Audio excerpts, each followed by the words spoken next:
Hey, how's it going? I wanted to go over some different options in regards to PFsense or OPNsense, regardless of which one you decide that you want to use. They're both pretty similar in what they are. I guess like an integrity standpoint, I'm kind of moving more towards OPNsense, but you know, no judgment. You can do either one. You know, like I have PFsense running on a offsite server that I have. I'm gonna have OPNsense installed on my home network. So there's different routes that you could take. So that's what I'm going to be going over. The benefits, pros, cons, and stuff like that of where to install your OPNsense or PFsense router. Let's say there's different options. All right. The most popular ones from the couple of folks that actually voted on this poll were interested in either using older hardware or just virtualizing it. So I will say this, you could do something along these lines. So there's, again, different options, right? You can go on here and you can get something like this. Okay. This Netgate router, all right, oh Lord, they're pricey. But this Netgate router is made by the people behind PFsense. So it'll already come pre-installed, and all you got to do is just plug it in and just go through your actual setup, and that's it. You don't actually have to install it on there. It's already set up, or at least it should be.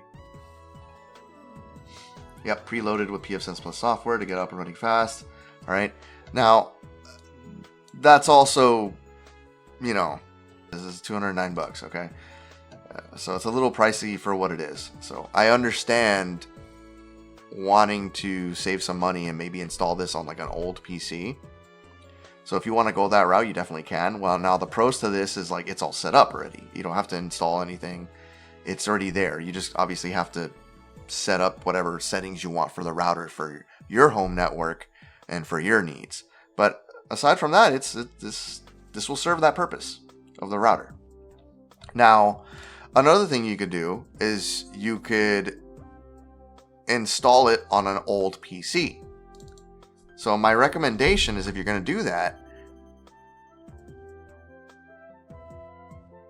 is get yourself an Intel NIC. Not a NUC, a NIC. All right, the NUC is like the little Intel PCs, like the mini PCs. But you get yourself something like this, right? And I say Intel because the Intel NICs happen to have the highest chance of being supported by PFsense or OPNsense. So I can't really speak for any of the other ones, but I know the Intel ones usually have a lot of success. So you can get yourself a nice little Intel NIC, right? But you want one with at least 2 ports, okay? So for example, something like this, that's got 2 ports, okay? And as long as it has 2 ports, you can use one for your WAN and the other for your LAN.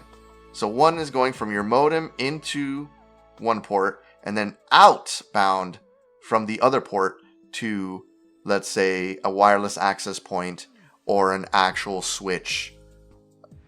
That way you can go ahead and you could still have Wi-Fi even though you're using this PC as your router. Okay. Now, pros and cons to this one. Obviously, if you have an old spare PC lying around, it will not cost you much. Lots of folks have PCs that they throw out or they have no need for, and they're just sitting there. Well, guess what? That's a perfectly good candidate for something like this. Okay? It's a perfectly good candidate for something like this. And this is definitely a lot cheaper than spending $209 if you already have the old PC hardware.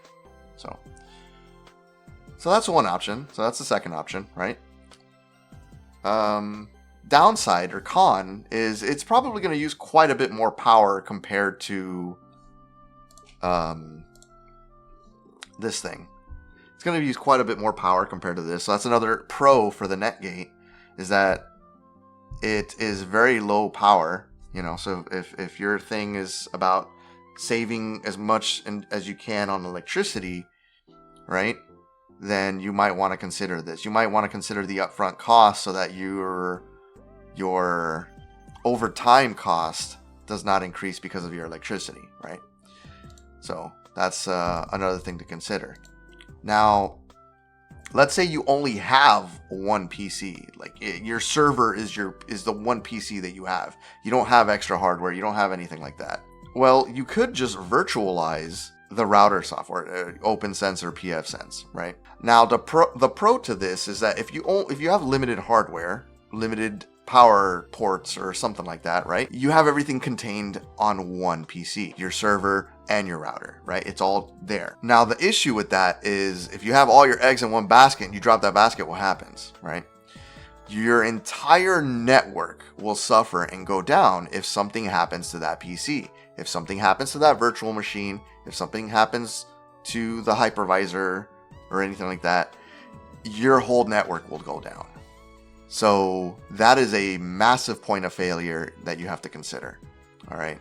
Ask me how I know. All right. But again, I understand if you want to go that route because of limited access to hardware. All right. In other words, you don't have an extra PC. You only have one, rather. You don't have more than one.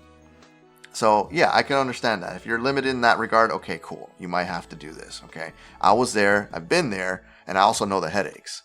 So just be prepared for that. If you're willing to do it and you're willing to deal with those headaches, understand that, then cool, by all means, go for it. But be aware of that. Now, the pro to doing that, again, is also you have everything contained in that one PC, so you have less power usage because it's only one PC as opposed to a PC that's running the server software or hypervisor as well as the PFsense or OPNsense install.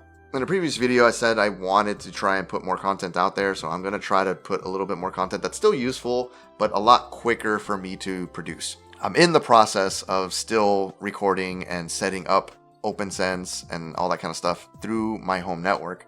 I'm actually setting up my entire home network from scratch and actually show and tell you what I did that works, because hell, I just did it. I'm still in the process of doing that, and I'll tell you what, I'll leave a little blooper reel here at the end here that you can watch setting up OPNsense on bare metal hardware. And as always, have a good one.